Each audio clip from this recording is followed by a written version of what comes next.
गैया बेराम नायजानो हायाखै न' गंसे मोजां लुनानै लानो हायाखै बेसेबा गोरिब गुन्द्रा बेबायदि समाजखौ बिथांमोना दिनै थगायनो हमदों दा नंखायनो रायजोफोर बावैसो बेंटलाव मिटिं गानानै बिथाङा बुंदों आं लायनो एनडिएफबि नि फैसा हांग्रासोमोन आङो बुंनो नागिराखै बिथाङा मामोन आं एनडिएफबि नि फैसा हांग्राबा एनडिएफबि आनो बुंगोन एनडिएफबि नि दैदेनगिरिफोर दङ बेवहाय आं बिथांमोनखौ सनमान होयो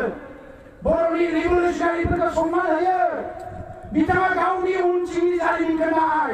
बिथाङा बबे न'खराव रुपानि सामुस हरनानै जोनोम जानाय खोथा बुंनाया फुङाव मोनसे बुङो मोना मोनसे बुङो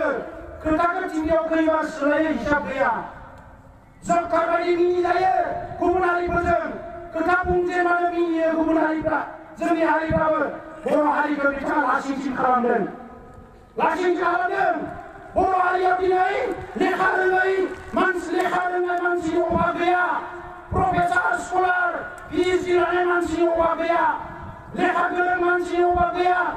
दिनै बर'नि रिसार्च खालामग्राफ्राबो नेशनेल इन्टारनेशनेल एवार्ड मोनबाय बेबायदि हारियाव दिनै बेबायदि सासे मानसिया जबकार जानानै दिनै जोंखौ माबायदि लासिंसिं खालामदों दा बेनिखायनो रायजोफोर आं खावलायगोन हारिया दिनै जोंहा गोख्रों जानांगोन दुलाराय बर' फरायसा आफादनि सोमावसारनायाव जोङो थि खालामदों जौ जुवाया जोबनांगोन बे मेलाफ्रा मेट्रिक परीक्षा होदों मेला होग्राया सोर नागिरनानै थांबा नुगोन नोंथांमोना बिथांमोननिनो सोरबा जागोन मेट्रिक परीक्षा जाबाय थादों जुवा होनांगौ जौ होनांगौ जौजोंनो जोंहा न'खरा गेग्रेबजोब्बाय आइजोफ्रा अन्थाइ फुख्रिनो गोनां जाबाय आइजोफ्रा दिनै राजा लामायाव फैनानै खामानि मावफैनो गोनां जाबाय मानो फिसाइफ्रा जौ लोंनानै दिनै होरलां होरलां जाबाय देहाया नोरजिया जाबाय जों बुंदों एनडिएफबि एबसुआ जौ बन्द जानांगोन जुवा गेलेनो जुवाखौ सोर गेलेयो जुवा गेलेनानै मा जायो सोर साबेसे बर' मानसिया जुवा गेलेना माहाजोन जादों नोंथांमोनानो बुं दिनै सोरबाया हाजिरा मावनानै फैसा मोनदों माइरं बायना लांनांगौ गथ'नो गाइखेर बायना लायनांगौ लेखा बायनांगौ जुवा गेलेनानै 300 थाखा 500 थाखा थांबाय न'खराव माइरंआ सहैया जों मिथिगौ बेखौ दा दिनै बेफोरबायदि लिडारफोर बेफोरबायदि मानसिफोरखौ सिनायनायनि सम जाबाय रायजोफोर दा बेनिखायनो आं बारा गोलाव खोथा बुंनो नागिराखै बड'फा उपेन्द्रनाथ ब्रह्मआ मा लुबैदोंमोन बयजोंबो सिरत होजानाय मान होजानाय अनजानाय रेसपेक्ट खालामजानाय मोनसे सोद्रोम गेदेमा बर' हारि बेखौसो बड'फाया लुबैदोंमोन दा बेनिखायनो साफ्रोमबो बर' फिसानि बिबान बर' हारिनि सासे सासे सुबुङा गेरेमसा जानांगोन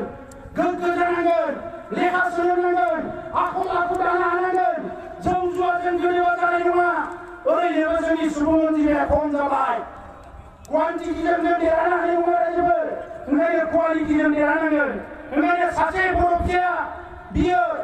भुटान बर्डारावनो जोनोम जा क'क्राझार नोगोरावनो जोनोम जा जोङो लेखाखौ सोलोंथारनांगोन आं बिमाफोरखौ खावलायगोन गथ'फोरखौ आखल आखु दानायनि खामानि माव लेखा सोलोंनायनि खामानिखौ नोंथांमोना जाहाथे गोरलैनो खालामा एंगारा लेखा सोलोंनायखौ बयबो गोसो हो जोङो रांखान्थियाव जौगानांगोन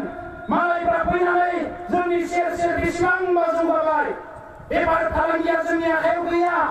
जोङो दिनै रांखान्थियाव जौगानो हायाखै आबादखौ खेबसे मावो खेबनै मावा रायजोफोर रांखान्थियाव जौगानांगोन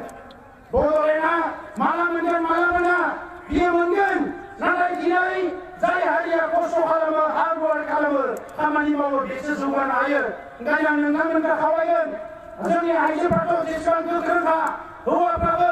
खामानि मावनायाव फासया नाथाय बेखौ रांखान्थि जौगानायाव बोरै बाहायनो हायो नोंथांमोना बेवहाय गोसो हो सेंग्रा सिख्ला लाइमोनफोरखौ गोदाव सोराव जानो होनो नाङा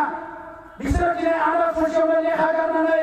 ओरै थानां ओरै फैनां जादों बेखौ बयबो समाजा कन्ट्रल खालामनांगोन रायजोफोर आरो बड'लेण्ड सोमावसारनाया बियो मोनथाम लामाजों थांगोन गिबि लामाया जाबाय सुबुंनि सोमावसारनाय आरो बे सुबुं सोमावसारनायखौ जोङो हिंसा खालामनो नागिराखै हिंसा खालामबा नोंथांमोना नुदों माबायदि जायो हिंसा खालामग्राखौ मोजां मोना दिनै पाकिस्ताना उग्रबाद खालामदों पाकिस्तानखौ मुलुगा बयबो मुगैदों दा नंखायनो जोंबो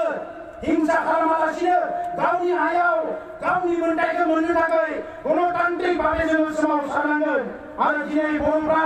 बे सोमावसारनायखौ साक्सेस खालामनो बारा गोजान लामा गैया। ओंखायनो एक नाम्बार सोमावसारनाय। सोमावसारनायनि मुङाव कुनु लेखा फरायनाय मावनाय दांनाया खारनो मोना। सोमावसारनायखौ बेजोंनो लांफाबाय थानांगोन। हारिमुखौ जों गोख्रों खालामनांगोन। बैसागोखौ मोजाङै जानांगोन। गाननाय जोमनाय गासैबो गावनो सोरजिनांगोन। गावनि हारिमुखौ गावनो गोख्रों खालामना लानांगोन रायजोफोर।